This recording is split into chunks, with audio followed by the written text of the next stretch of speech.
These are 15 of the craziest conspiracy theories ever shared on the Joe Rogan Experience podcast, beginning with episode 1954, where Joe Rogan shares his theory on the afterlife. The theory that many people have is that death opens up a chemical gateway in the mind. And that chemical gateway takes whatever the soul is, whatever consciousness is, and transports it into this new realm. It allows you, your conscious mind, to access this new realm, which is available to you upon death. And so a lot of the ancient cultures that did ayahuasca and mushrooms, they would talk about this realm as being like a well of souls, that you encounter disembodied life forms, disembodied spirits. And this has been, it's been a staple of so many religions. There's so many religions that talk about the afterlife. I mean, I get that you would want to come up with something like that just because you wanted to have some sort of a reason to keep going with a rational mind when you're dealing with this existential angst of a temporary existence and one day you're just going to be worm food. What's the point of it all? Why don't I end it now? Yeah. It's too much. Life is to live is to suffer. No, there's something waiting for you when it's over. On episode 1117, Joe Rogan is absolutely shocked by this crazy Hitler theory. Because a lot of people are like, finding Hitler, get the fuck out of here. They found Hitler, he died. Yeah, I mean, not really? We don't know. Right. I mean, this isn't like Ancient Aliens. This is, they declassified a bunch of documents. Both the Israelis, the British, and the Germans and Americans in the past 20 years have been consistently declassifying documents. And there were a bunch of specifically FBI documents that we were spending millions and millions of dollars actively searching for Hitler after the war, as was... Really? Yeah, like millions of dollars. Like Hoover was like, no, send more FBI agents to South America, to North Africa, go to the Canary Islands, go to Spain, trying to find out where this guy went. The Russians got the body, and they got his skull.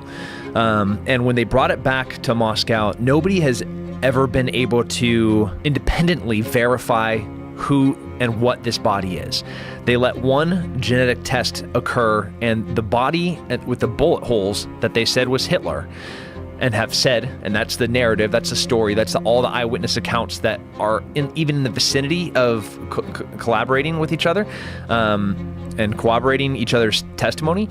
Like the closest version, because none of it seems to be very accurate, is that, okay, here's Hitler's skull, and when they did the genetic testing, it's that of a 35-year-old woman. So they're like, oh, well, this isn't Hitler. So what you had in South America, both Chile and Argentina back-to-back had fascist regimes. You had Perón, who was part of the Nazi party starting all the way back into the mid-30s. He's the president of Argentina. So the Red Cross, there was about 3 different rat lines that guys were able to successfully get out of Europe into South America. And there's no question that we're talking thousands, if not tens of thousands of high-ranking Nazis made it there. Tens of thousands? Tens of thousands. And I'm not talking like little soldiers. I'm talking high-ranking Nazis. But what you got in South America were isolated German-only communities. You could go into Bariloche, Argentina, and I'd be like, "Buenos dias, amigos," and they're like, "Guten Morgen?" I'm like, "Oh, yeah, I meant good morning. Yeah, sorry, it's 2017, right? I thought we spoke Spanish here." So in 2017, you were there, and they were speaking German. Yeah. Whoa. Yeah. Well, I don't look very. I might look more European than I do. So it's just them seeing me walking down the street and be like, "Wow." Yeah. And there's tons of communities. I mean, if you go to Colonia Dignidad, which is now called Villa Bavaria, it is only German. Whoa. In the center of Chile, in the mountains of Chile. Like there's no Spanish being spoken there. It is exclusively German. And these are the descendants of Nazis. Powerful Nazis. Holy shit. Are there any legitimate eyewitness accounts of Hitler in South America? Absolutely, potentially. Whoa. Yep, eyewitness accounts. I saw him get off a boat. I saw him meet here. And if it was just some person saying it, it's almost meaningless. Right. But if you look at the context of who this person is, the wealth that they have that they shouldn't have, like, can you explain how you got so rich in 2 generations? Like, okay, your grandpa got here from Germany in 1946. That's weird. And he's on a legitimate visa with an Argentinian passport. Also weird. And now he's a war refugee that's now worth millions of dollars. How does this work? On episode 1897, Graham Hancock shares his theory that Antarctica on ancient maps is evidence for advanced civilizations. One of the things I find most striking is the presence of Antarctica on ancient maps, because we didn't discover it until 1820. And yet it's on maps drawn in the 1500s with great detail, which again were based on much older source maps that have now been lost to us. Astonishing thing is the so-called Pinkerton world map. I don't know if you can find it, Jamie. Drawn, I think, in 1813 or 1818, based on the latest exploration data at that time. And where Antarctica is, yeah, that one, keep going right. It just shows a hole where Antarctica is. Because it was an honest map. Nobody had found it by then. But if you go back to, for example, the Wolsey-Wooler world map drawn in 1530 or thereabouts, you find Antarctica is present. That map shows Antarctica exactly where it should be. And it shows it, there we go, Antarctica, at the tip of South America, just south of South Africa. And what did they call it back then? Well, they call it the Southern Land, and it's larger than it is today, but it was larger than it is today during the Ice Age. Antarctica was a much bigger. Now, what the fuck is it doing on a map drawn in the 1500s, which we know was based on older source maps when nobody knew it existed in the 1500s? To me, the obvious answer is we are dealing with the fingerprints of a lost civilization that mapped the world and that left evidence of that mapping, which ancient map makers found and used and incorporated into their maps. These maps can be very confusing because they were trying to mix exploration data from their own period with data from the older maps. But when you look at these maps in depth, they're very, very intriguing. On episode 1928, Jimmy Corsetti shares his theory about Adam and Eve and the magnetic poles. But the Adam and Eve story, the theory of that is that it happens in cycles of 6,500 years, and that it's a 90-degree flip, but 6 days later, or on the 7th day, it corrects itself. The planet flips, not just correct. It's a planet flip, 90-degree, and that because of it, the Earth essentially does a standstill. The sun will basically stay in the same spot, causing heating like we've never experienced, and that the wind and the waters continue with their momentum, because essentially the wind travels at approximately 1,000 miles an hour at the equator. So the theory is that when that event happens, it's going to be cataclysmic. And here's the wild thing, is that in that document it says a continental-sized tsunami being 2 miles high. Well, I showed you the Emikusi volcano in Africa, in the Sahara, which is at 11,300 feet, that has salt as well as evidence of gastropods, sea life. That's 2 miles high. Yes. And I'm like, it would make a lot of sense. Like, if you look at the Bible and involving like Revelations, and it's saying like 6 days. 6 days, on the 7th day, Yeah. God rested. In that document, it says 6 days, things start simmering down a bit, and by day 7, things are starting over new.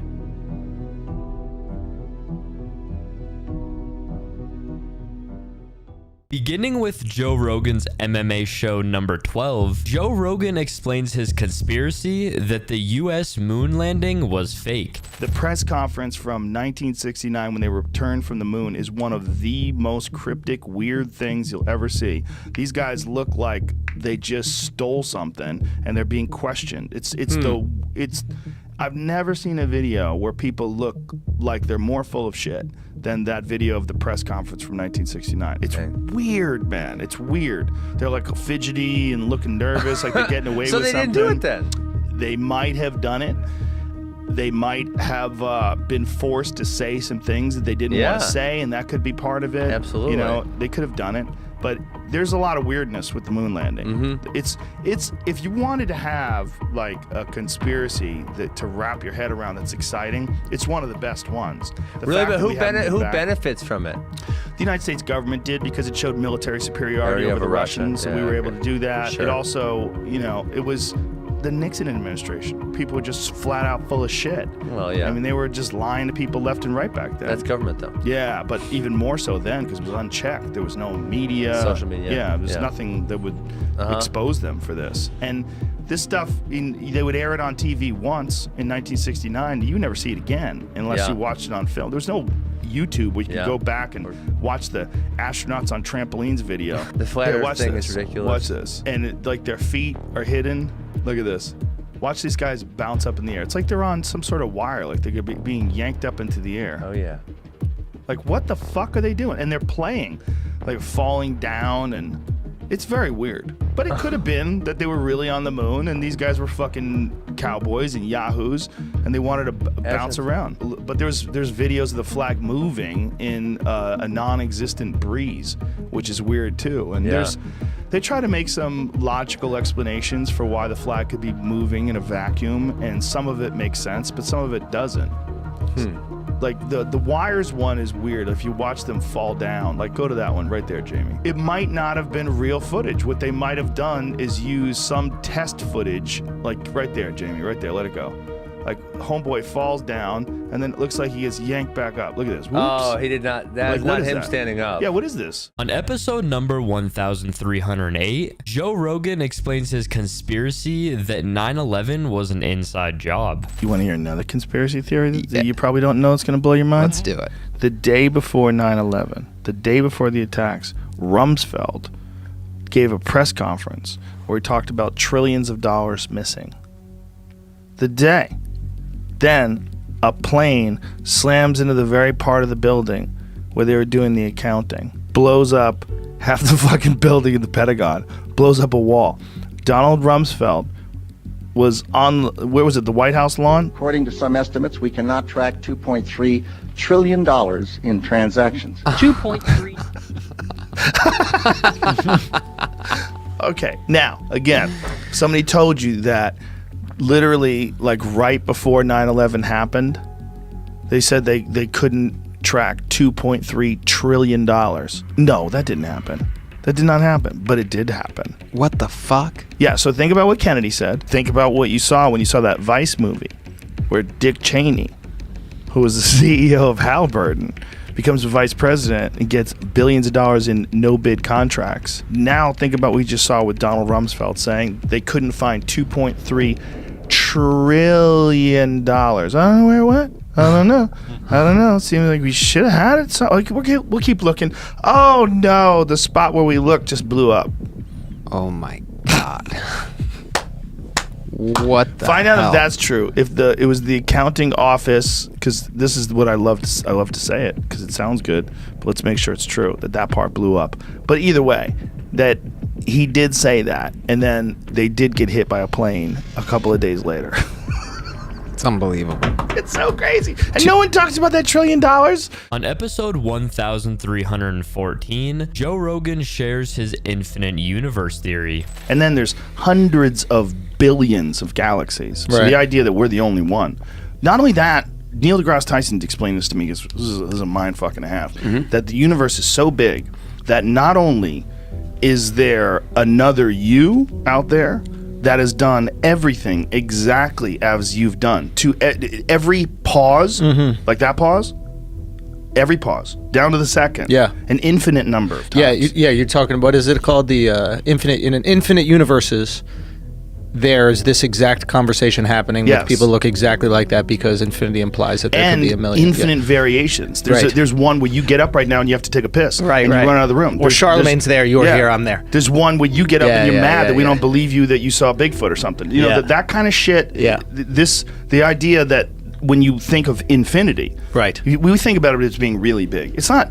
It's impossible to put in your head. The infinite universes, like the size of the universe, 14 billion light years apart, infinite numbers of those. Not only that, they think that inside every galaxy is a supermassive black hole, and inside that black hole may be another universe with hundreds of billions of galaxies, with hundreds of billions of black holes. Inside each one of those, hundreds of billions of galaxies, hundreds of billions of black holes, that it's fractal, and that it's impossible for you to even conceive. On episode number 1852, guest Sam Tripoli shares his theory that Ben Franklin was doing experiments on human bodies. Dude, you ever hear about what Ben Franklin was? Okay, that's a different story, but... What did he do? You never heard that, like, what he was found in, they found in his house? No. Like, tons of bodies, bro. What? Ben Franklin, they found tons of bodies in his... Ben Franklin was a serial killer? No, he was like doing some weird shit, dude. Bodies. Like stuff. experimenting with bodies? Yeah. Is this real? Everything I say. Was Ben Franklin's basement filled with skeletons? Repairs on Franklin's old London house turned up 1,200 pieces of bone from at least 15 people. Holy shit. For nearly 2 decades. By the way, this is from the Smithsonian. This is not some wacky conspiracy This ain't site. SamTripoli.com. Yeah. For nearly 2 decades leading up to the signing of the Declaration of Independence, Benjamin Franklin lived in London in a house on 36 Craven Street. In 1776, Franklin left his English home to come back to America. More than 200 years later, 15 bodies were found in the basement, buried in a secret windowless room beneath the garden. In 1998, conservationists were doing repairs on 36 Craven, looking to turn Franklin's old haunt into a museum. From a 1 meter wide, 1 meter deep pit, over 1,200 pieces of bone were retrieved. Remnants of more than a dozen bodies, said Benjamin Franklin's house. 6 were children. Forensic investigation showed that the bones dated to Franklin's day. Holy shit. The most plausible explanation is not mass murder, but an anatomy school run by Benjamin's young friend and protege, William Hewson. Oh, just an anatomy school. Yeah, and we're just going to bury them downstairs. Note to add in another article about this. Oh boy. It's just Franklin's history as a Mason was one of the historian's initial points of inquiry. Though shrouded in secrecy, Masonic rituals have dark, known undercurrents which have at times gone horribly wrong. For example, in a 2004 initiation ceremony, a new member was accidentally shot by a member who meant to fire an empty gun but instead fired a loaded one. So they fake shot at each other? Yeah. But when historians dug deeper into what was going on in the Franklin home during the years the bones dated back to, they discovered the real culprit behind the bones is one of William Houston, the medical student. Yeah, they're basically saying the same thing. Crazy, right? Yeah. Joe Rogan's theory on time travel. You know, that was the theory that Terrence McKenna had to the thing that's going to change the universe is that one day someone's going to invent a time machine, and that when they invent a time machine, all time ceases to become linear. So you think if you have a time machine, well, I'll just go back to the time where they were making the pyramids and I'll watch them do it. That's not what it works like. What he was saying, you can't travel where there are no roads. So once a road gets built, then you can travel. So once a time machine gets invented, then anyone from the invention of the time machine forward to forever can come back to that moment and can go to any point in time from that moment to the end of time. So all time ceases to be linear. So there's no like tomorrow will be Wednesday and the next day will be Thursday. No. It's everything happens everywhere all at once. So people can travel back and forth through time. You can never own anything because someone could just travel through time and take it away from you when you weren't looking. Like as time travel gets more and more sophisticated, you can go back and forth in time while you're talking to people. You know, if you don't like what you said, you could rewind and start all over again. If you're in an argument with your wife, you can go to the library and get information and come back and go, actually, you know, Herodotus once said, and then bam, your wife thinks you're the smartest guy in the world. Like this, but there would be no normal life anymore. It would the world itself would be completely unrecognizable because time would mean nothing. You'd be able to travel back and forth through time. On Joe Rogan Experience number 1928, YouTuber and investigator Jimmy Corsetti shares his theory about the lost city of Atlantis. There's a location in the Western Sahara Desert of Mauritania called the Rishat structure. It's also commonly referred to as the Eye of the Sahara. It is a site that most people have never seen or heard of before, which is truly peculiar because it's so spectacular. It's a site that astronauts typically use to reference from space. It is a geological feature that is said to be volcanic in nature. And what's so spectacular about this is that it just so happens to match more than a dozen striking similarities to what Plato had described as the lost ancient capital city of Atlantis. Plato had described Atlantis as being the capital. Let me just mention that because it was an empire said to be made up of 10 kingdoms. And what I'm focusing on is the lost capital city, which was said to be made up of concentric circles, 3 of water, 2 of land, which matches the Richat structure. It also was said to have an opening to the sea at the south, and if you look at it from satellite imagery, you can clearly see that water had ran through it. And furthermore, it was said to have mountains to the north, and you just so happen to have mountains called the Atlas mountain chain, which Atlas was said to be the very first king of Atlantis. And what's interesting is that the very first known king of Mauritania, which is where the Richat structure is located, is also, their very first known king was also named Atlas. And though I'm not saying that that's the same individual, but what we do today is we pass down names, right? Like people like, oh, my dad's name's John, and so is my son. And so it's another striking similarity, but it goes further than that. Like there's geological similarities, such as the fact that Atlantis was said to be made up of red, black, and white color stone, which is another similarity you see at the Richat structure. It was said to have an abundance of gold and that the outer walls were lined with it. And it turns out that Mauritania is loaded with gold, and not only that, the richest person ever known to exist in all of mankind is Mansa Musa of the Mali Empire, which consisted partly of modern-day Mauritania. And he was so rich from gold that he would be richer than Elon Musk and like Bezos combined almost. Like many unfathomable amount of billions of dollars. So that's another similarity. What year was this? On Joe Rogan Experience number 1266, war reporter Ben Anderson talks about a conspiracy theory around white helmets. Right now, there are parallel universes right now that exist on things that you would have thought everyone can accept as a basic fact. Like what? Syria. Yeah. The white helmets. There are some fairly serious people saying the white helmets are, some kind of media front for Al-Qaeda or Al-Nusra. Would you explain the white helmets for people? So when there's a bombing and a building collapses, they go in and drag people out and get them medical attention as quick as possible. And people think that they're somehow or another involved in it? They're a front?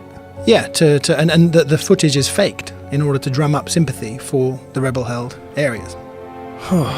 I mean, I've heard, serious people say that. Serious people? Yeah, not loons on Facebook. I've heard, Like journalists? Or Yeah. You wouldn't be able to really get, like, I know people that have gone to Venezuela and they come back and they go, I don't know what the fuck is going on over there. I don't know who to believe. I don't understand it. Venezuela is a very strange one. And I get messages all the time, and I've had Abby Martin who goes over there and she has one take on it, and I have other people that I talk to that have a different take on it, and I do not know. I don't know who to believe, and I think you'd have to go over there and you'd have to spend a lot of time to try to figure this out, and it would have to be the entire focus of your life to really try to parse it out. On Joe Rogan Experience number 1339, Joe Rogan and Everlast go deep into parallel universe theories. What about this? What if every time you went to sleep and you woke up, you passed into a nearby and very similar universe, but not quite the same? And depending upon your choices and how you live your life, it's how you wake up and what new one you pop into on the other side. And everyone's just a little bit different. The whole world changes just a little bit each time you make a decision, one way or another. Everything changes when you wake up. You think the world is static because it is when you're awake. You have no fucking idea what's happening while you're asleep. And when you wake up again, you have this foggy recollection of the past. And that's what you're going by. You're going by every morning waking up with a foggy recollection of the past. That's what you're doing. And you're assuming that nothing's changed and everything's static, and while you were asleep for 8 hours, nothing weird happened. You don't know what the fuck you're talking about. You have no idea. You're dreaming. You're having crazy fantasies and shit. Weird stuff is happening. You're fucking mermaids. You're flying through the air on a helicopter.